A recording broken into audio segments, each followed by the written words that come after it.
Welcome to Damia, Sage of Stone. As far as our opening hand goes, we've got 3 lands, cult. Yeah, I love this. We'll keep on this one.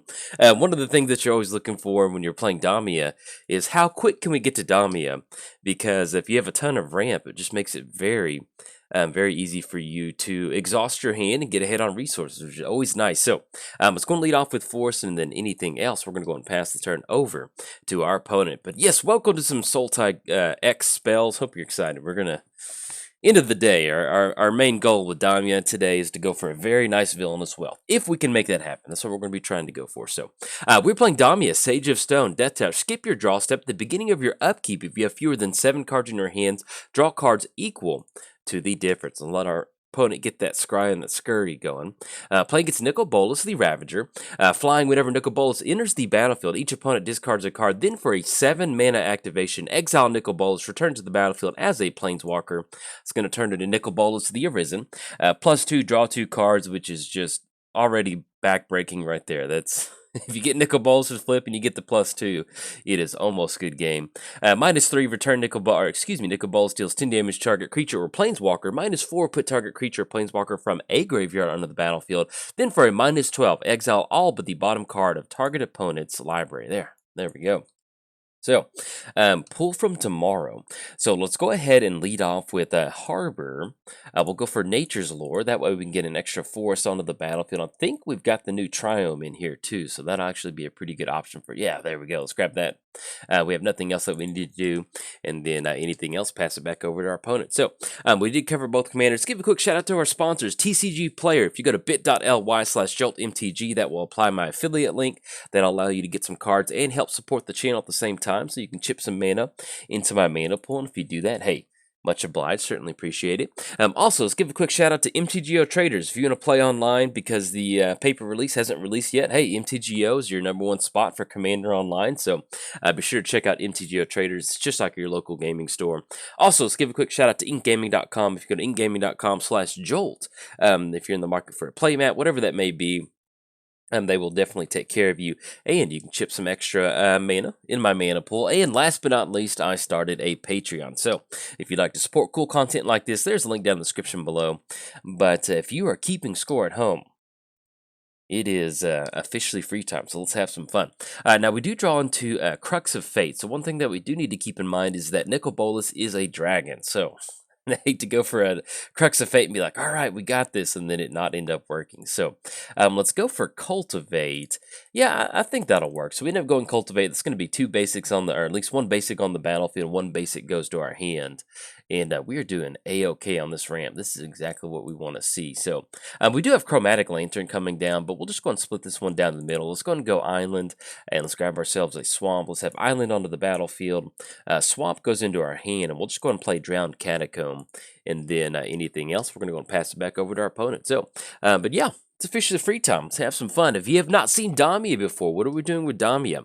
Damia originally started off as kind of like a Sultai Super Friends deck, and I really enjoyed playing it, but it was just really clunky because it was hard to get Planeswalkers down and, generate that value.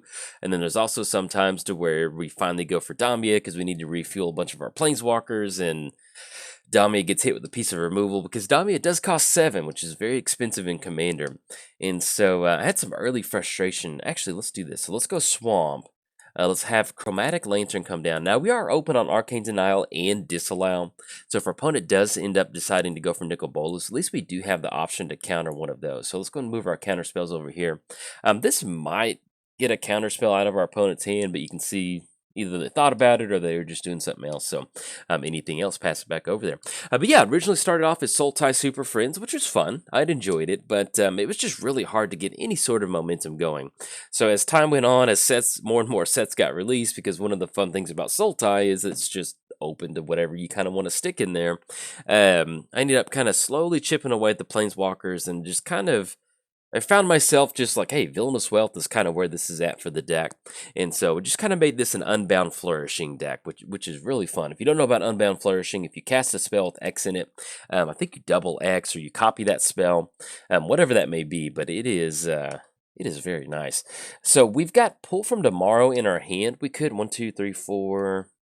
Yeah, I think at this point we just try to jam a Pull from Tomorrow. I kind of like that. So, anything else, let's pass it back over there. But yeah, once we kind of transition to kind of X spells, because we got Pull from Tomorrow in here, Stroke of Genius, Exsanguinate, Torment of Hellfire, Hydroid Krasis. We've got 1, 2, 3, 4. We've got 6 different cards that end up working out really well with Unbound Flourishing. Now, it's not necessarily a combo deck. We're not trying to put Unbound Flourishing on the battlefield as quickly as possible, but you can see to where if we did have Unbound Flourishing in our opening hand and we can just cash in an extra Pull from Tomorrow, just getting that nice 2 from 1 from a card in your deck is a really nice feeling. Because really at the least, with Damia, you're going to be drawing a bunch of cards. Even if we don't get to cash it in with Pull from Tomorrow, one of the things that we can do is basically just, end up digging for it. And with this, yeah, with Angrath, we could try to go for the minus. If we let Angrath stick around, that's going to be a +1. Each opponent discards a card and loses a life, and we'll immediately have to get rid of something. Yeah, I think I kind of like going for Arcane Denial on this one. Yeah, let's do that, because we can also cash in a Pull from Mars. So let's go for Arcane Denial on Angrath. That +1 is just really going to be annoying over the course of the game. And we're still looking at a pretty decent Pull from Tomorrow. That's going to be 4 cards that we get to draw. Now, if our opponent does have some sort of free counter spell, but they don't, that wouldn't be the end of the world. But let's go and go for this Pull from Tomorrow. There we go. X is going to be 4, so let's go Pull from Tomorrow for 4. And we have to discard 1 card. So I think at this point, I still want to make the land drop with Overgrown Tomb. That puts us in a spot with Dom. I'm not super wild about rolling Damia out against Grixis because there's going to be a ton of removal in here. So I think at this point, since we do have a good board wipe and Toxic Deluge, we're just going to get rid of Crux of Fate because that just might put us in a weird spot to where they don't flip Nicol Bolas or something like that, and we're not going to be able to blast the board. So, all right, opponent's going to be able to draw 2 cards. Let's cash in an extra card draw from Arcane Denial and see what we've... All right, Prismatic Vista. And we'll see what we end up hitting for the draw step. We still do end up having Brainstorm with Prismatic Vista, which is going to allow us to kind of shuffle up a pretty nice effect. So that's probably going to be the game plan if we don't have anything else that we particularly want to go for. So yeah, in fact, let's go and go for that. So let's go and go for a Brainstorm. We're going to draw 3 cards, put 2 cards back. That's going to keep us open on Disallow. We can actually drop in Videlic Orrery and still be good to go. And that's pretty much where this deck wants to be. So, all right, so to put 2 cards back on top of our library, let's actually go and put Prismatic Vista back on top, and we will go ahead and put Overgrown Tomb. Let's have Misty come down. Let's go and crack Misty. That way we can kind of shuffle those away. Let's get this popped out. Let's grab ourselves a nice Bayou. There we go. That's going to be Bayou, and then 1, 2, 3, 4. So if we end up going Hedron Archive, 1, 2, 3, 4, that's going to be 1, 2, 3, 4. Yeah, that's actually going to cut us off Disallow. So let's just go and drop in Orrery. And then next turn, we can actually either flash in Hedron Archive or be online for Disallow. So there we go. So let's get down Orrery, and then anything else, we will pass it back over to our opponent. So, but yeah, that's one of the fun things about playing Damia. Damia is a 7-mana commander, which is very expensive. Typically, if you're getting down Damia, you want to be in a position to where your life's not on the line of making sure that Damia does stick around. And so we're in a position now where we have so much mana. We've got Videlic Orrery on the battlefield. We can flash in Damia at the end step. If opponent ends up going for Nicol Bolas, whatever that may be, we're in a pretty good spot to where if something does end up happening in Damia, we can really make this work. Worst case scenario, we've still got Snapcaster on Pull from Tomorrow, which is going to be a ton of card draw, especially once we get down Ancient Tomb. But yeah, as far as the core of the deck, we do have the X spells in here. We also do have some really nice mid-range threats in here. It's going to be Doom Whisperer, Deep Forest Hermit, and Deranged Hermit. If you don't know, one of the things that Damia absolutely loves is a bunch of squirrels, so that's always pretty cool. And also with Tamio. Tamio's a superstar in this deck. That is going to be Dak Faden. Yeah, I think that's going to get it. That's going to get disallowed, because if they end up grabbing Orrery, we're not a huge fan of that. Now, if they do have counter magic, hey, so be it. But at least we're going to go and force the issue on this one and make them kind of burn some stuff. Because if they do have a counter spell to stop disallow, then we can at least kind of put us in the spots where we can end up going for Damia next turn, just to kind of see if they have any sort of spot removal on Damia.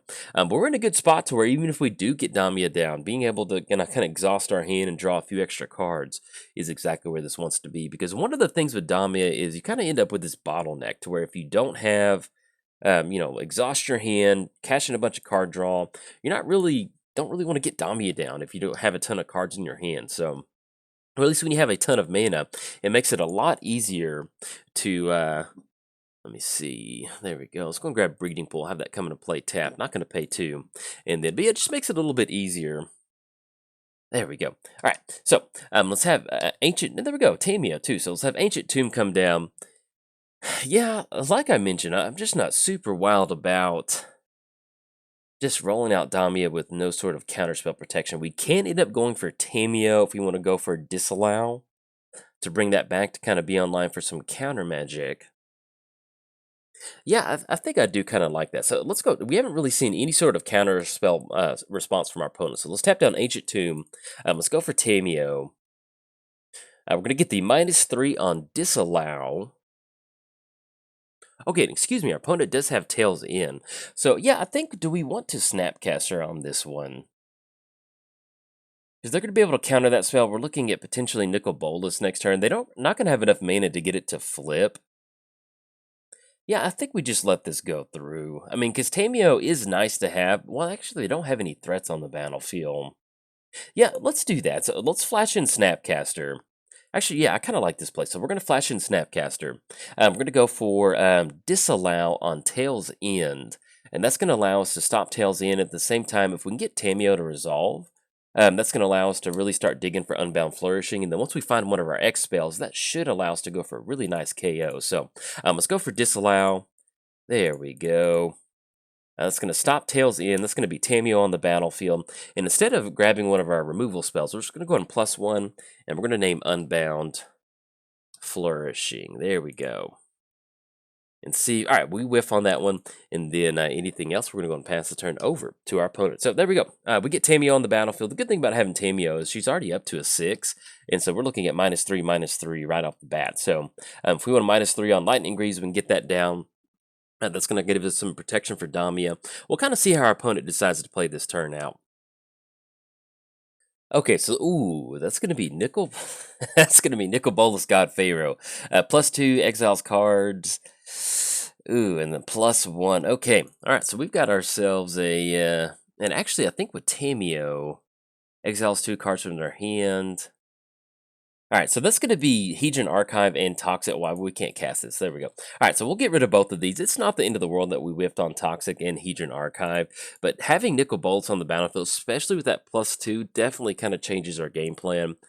We do have Hero's Downfall in the deck, and we have not seen Hero's Downfall. So instead of going for Unbound Flourishing with Tamio, we'll probably just keep our fingers crossed and see if we can't get lucky and name Hero's Downfall to deal with that Nicol Bolas. Because if we can stop that, that'll be pretty good spot for us. So let's go for the +1. Let's name Hero's Downfall. That way our opponent knows. Hey, we're digging. Tamio's going to get her scrolls out and see if she can't find a piece of removal for Nicol Bolas. I mean, it's not the end of the world if this Nicol sticks around. But yeah, it's not going to be good if you're keeping score at home. All right, so we whiff on that one. That's going to be Command Tower. I think at this point, we just roll out Damia just to... I mean, if we end up going Damia, they might go for the -4. So let's do this. So let's go and push in with Snapcaster on Nicol Bolas. It's going to knock it down to 6. That way, if they do end up going for the -4, that kind of puts their Nicol Bolas down a little bit lower. And let's get old Damia down. That's going to be... and actually, we've got Videlican on the battlefield, so we can actually just wait on this one. So, I mean, it shouldn't be a surprise from our opponent. You know, we have no cards in hand and an open Videlican Orrery and a commander in the command zone. So they'll probably see this one coming from a mile away, but at least we're not going to cast it and just let it sit on the battlefield. So at least at this point, we're looking at an in-step 7 damage to, oh, Tamio. Tamio had her scrolls just burned. Oh, poor Tamio. All right, but at least we're looking at Damia coming down. And if we can get Damia to flip, because they are looking at 1, 2, 3, 4 for Nicol Bolas, and then still needing 7 mana for that flip. So we might be able to get this Damia to kind of stick around. If we can get Damia to stick around and we draw 7 cards, that's not going to be a good game, but it's definitely going to help us fight Nicol Bolas on the battlefield. So it's going to get Nicol Bolas popped down just a little bit, and then we'll see what else our opponent has in store for us for the turn. Okay, so that's going to be Nicol Bolas. We're going to discard a card. One of the cool things about Tamio is spells and abilities can't cause you to discard cards or sacrifice permanents, which is a very, very nice feeling. So, in fact, I can't remember what deck we were playing against, but I gave Tamio on the battlefield, and our opponent was banking on really attacking our hand, and then Tamio just kind of like, "Hey, we're good. We're not going to discard any cards." All right, so let's go and flash in Damia, and this feels really good being able to flash in Damia. There we go. Tap down for one more. We're going to have access to a ton of mana, and we're basically going to draw 7 cards, which is sign me up. All right, there we go. All right, it's going to be 7 cards that we rip into, and Assassin's Trophy. Okay, so we are kind of getting somewhere. And then we draw into, so let's go ahead and have, so we're looking at a pretty decent Exsanguinate. And I think at this point, so let's do this. So let's go Jace the Mind Sculptor, because what we're going to be able to do on this one, we'll go and tap down Ancient Tomb, just to have the extra mana. We're going to go Jace the Mind Sculptor. We're going to go for the -1 to return Nicol Bolas back to their hand. That way it's going to clear the way for Snapcaster to swing it at Nicol Bolas. We can swing both at Nicol Bolas just in case there's like a bolt over there, something like that with Temple of Epiphany, but we'll see. So let's go for the -1 on Nicol Bolas. But having just a good piece of universal removal with Assassin's Trophy is very, very nice feeling. So let's have Urborg come down. Yeah, and I think we're just going to go and swing the entire crew. That way, just in case they've got some sort of just random damage spell, we just don't want Nicol Bolas to stick around. So we're going to send in both at Nicol Bolas. So it's going to be Nicol Bolas. There we go. Coming in hot. It's going to take care of Nicol Bolas, and then next turn, yeah, I think we still end up going Tezzeret, because that's going to deplete our hand, and then still make it a little bit easier for us to. We don't hit that 3 artifact with Tezzeret, which we're trying to go for, unfortunately, but we'll still go for an extra card draw. So let's go Tezzeret. That's going to be blue. There we go. And with us hitting Exsanguinate, this makes this Unbound Flourishing just a little bit better, too. So I'm pretty excited about that. All right, so we're going to have Tezzeret come down. Let's go for the... Yeah, I think we're still just drawing cards at this point. So let's go Zero Builder. We're going to draw 1 card. We are sitting at 2 total artifacts, and then we hit Deranged Hermit. Okay, so anything else, we will go and pass the turn over to our opponent. So if they want to end up going for Nicol Bolas, that's going to be 1, 2, 3, 4, 5, 6, 7, 8. Yeah, they're still going to be off on that mana. Maybe with Mox and a land drop, they can get Nicol Bolas to flip. But one of the good things about that is we at least still have Assassin's Trophy in response to like an activation or something like that. So at least we do have that not happening, because if they get Nicol Bolas to flip, it is not going to be good for us. So, but pretty much at this point right now, we're on the game plan of going for Exsanguinate. Now, if something does end up happening to Damia, hey, Damia already put in the work. We drew a fresh group of 7 and really kind of helped propel us into the late game. I mean, that basically just being able to draw 7 forced Jace onto the battlefield and Tezzeret. So it's kind of like we diversified the risk on, or at least the threats on our side of the battlefield for our opponent, and that really does help us out. Now, if we can hit another artifact, that's going to be 2 cards from Tezzeret, and that's going to be some very good magic. So let's see what our opponent ends up going for, and then we'll try to see if we can't time this Assassin's Trophy. Okay, so that's going to be Living Death, and they're actually just using Living Death as a... Yeah, I mean, we have no creatures in the graveyard. Yeah, we're, like I mentioned, we're okay with whiffing on Dami at this point. And Dami's going to go back to the command. So yeah, we're fine with that. I mean, it's just basically a proactive removal spell, essentially. So it's going to be Dami back in the command zone. We still have Videlka and Ori, so we can flash some stuff in. So we're in a pretty good spot. So now if this does end up being Nicol Bolas, hopefully we can jam this Assassin's Trophy. Because when you are playing against Nicol Bolas, if you can get that sweet spot to where you can get Nicol Bolas's commander tax up, it makes it really hard for them to cast Nicol Bolas and get it to flip in the same turn. So as long as we can kind of start chipping away at that commander tax on Nicol Bolas, we should be in a pretty good spot. And in fact, if this is the play that they're going for, Concoct, okay. Surveil 3, return a creature card from your graveyard to the battlefield. So let's see what this is going to hit. They're really banking on the Surveil for 3. Okay, and so off of that, they ended up getting a Nicol Bolas.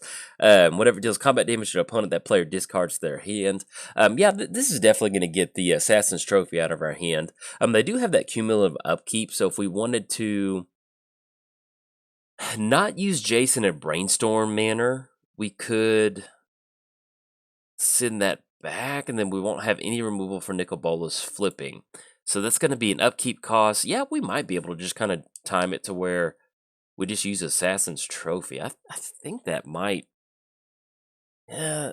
So we've got Assassin's Trophy.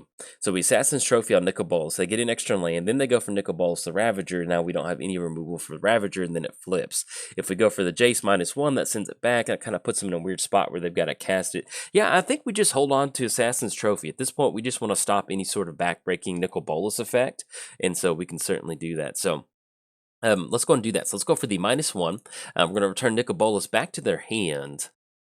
Yeah, that's pretty much where they don't want it to be. And I guess at this point, yeah, let's just gonna go for the 0 ability still. Even if we get an artifact on the battle, okay, it's gonna be Search for Azcanta. We definitely welcome that. Let's go and have Search for Azcanta down, and we could wait to cast that, but at this point our opponent's tapped out, essentially tapped out on mana.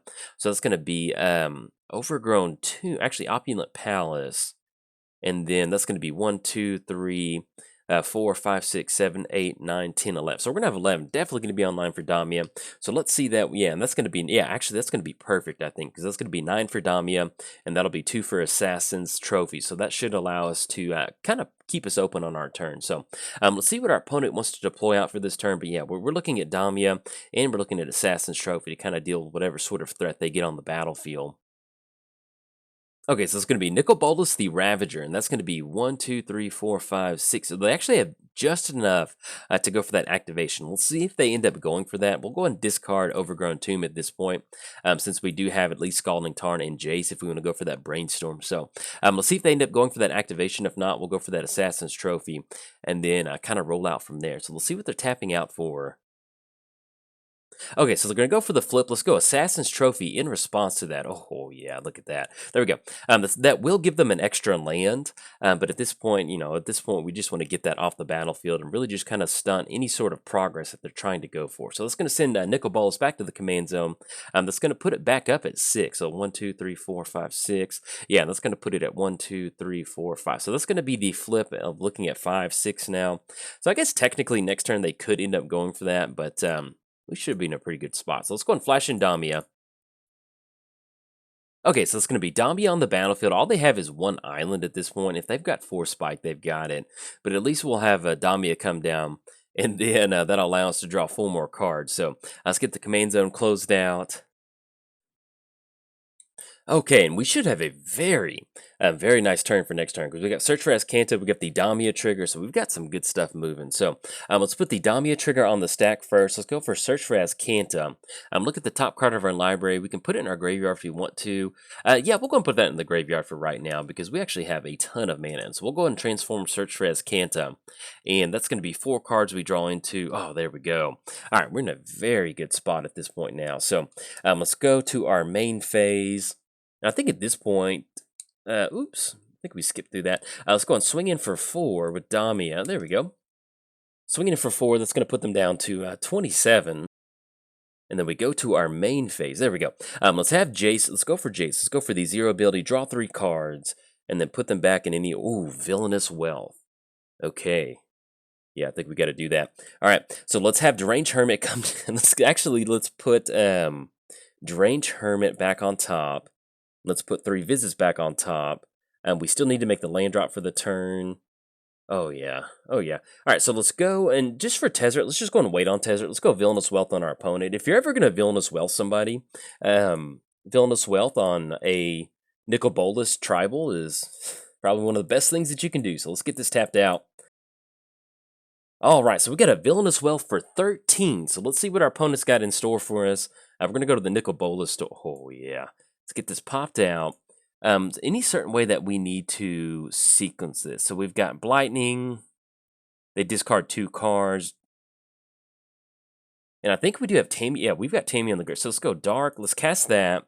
Let's cast Blightning, targeting our opponent. Let's cast the Scarab God. We have nothing that we want to do with Magma Spray. Let's go ahead and return. I think at this point we'll turn Chromatic Lantern. And then I guess there's not really much we want to go for with Vizier, and we don't really want to put it into the graveyard for our opponent. So we're just going to click OK on that. So there we go. All right, so this is going to be the Exile Zone. We're going to have the Scarab God come down. That's going to be 3 damage to our opponent. That's going to make them discard 2 cards, which is going to be a very nice feeling. and see what else they end up going for. So let's get this closed out. So not the world's best Tamio, but with this Dark Imitations, we can actually get back Tamio and bring back Villainous Wealth, which is also a very nice feeling. So there we go. Each opponent sacrifices a creature, planeswalker, then discard a card. So that's going to put them down to 1 card in the hand. And then we'll go and return Tamio back to, there we go. Tamio goes back into our hand. And then I think we're completely tapped out on mana. Let's go ahead and go, let's just go and get the artifacts going. We're going to create ourselves a Thopter. And then anything else, we're going to go and pass the turn back over there. So we'll go ahead and get rid of 3 visits at this point, and then we'll pass it back over. So our opponent's down to 1 card in the hand. They're pretty much the only play that they're looking for right now is going to be probably getting down Nicol Bolas. It kind of depends on what the last card in their hand is, but at least at this point, we're in a pretty good spot. We got Tamio for Villainous Wealth next turn. In fact, if we just end up... All right, opponent's going to scoop it up on that one. There we go. So, you can see through the power of Sultai just ramping very quickly and getting a ton of resources out there and just really just going for some really nice tempo plays. You know, we never really devastated our opponent's board state. We just waited for them to get down Nicol Bolas, go for the activation, destroyed in response. Pretty much what Sultai wants to do, you know, just kind of tempo it out. And then once the tempo is on our side, just deploy the troops and we deploy that Villainous Wealth. So, there we go. And we even had Tamio bringing Villainous Wealth back. But anyway, if you enjoyed the video, hey, like and subscribe. Thanks. Bye.